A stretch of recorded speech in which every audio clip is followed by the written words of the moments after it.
అర్ధరాత్రి outer ring రోడ్డుపై ఒక్కసారిగా అరెస్టు చేయబోతున్న పోలీసులపైనే దుండగుడు దాడికి తెగబడ్డాడు. తప్పించుకునే యత్నంలో ఉండగా పోలీసుల కాల్పులతో నేలకొరిగాడు.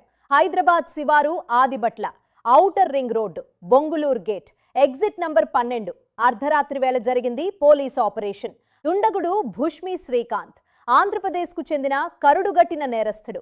నల్గొండ జిల్లా కేంద్రంతో సహా పలుచోట్ల వరుస దొంగతనాలు. ఇన్ఫర్మేషన్ అందుకున్న నల్గొండ సిసిఎస్ పోలీసులు మంగళవారం అర్ధరాత్రి నగరానికి రంగంలోకి దిగారు.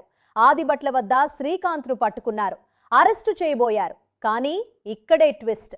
హఠాత్తుగా ఒక కానిస్టేబుల్ పై దాడి చేశాడు శ్రీకాంత్.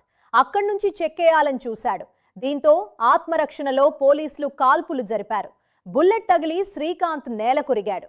గాయాలతో కొట్టుమిట్టాడుతున్న శ్రీకాంత్ను వనస్థలిపురం ఆసుపత్రికి తరలించారు. ప్రస్తుతం అక్కడ చికిత్స పొందుతున్నాడు.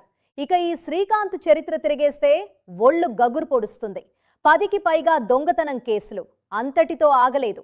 4 ఏళ్ల క్రితం ఆంధ్రప్రదేశ్లో ఒక పోలీస్ కానిస్టేబుల్ను హతమార్చిన కేసులోనూ ఈ ఘటకుడే నిందితుడు.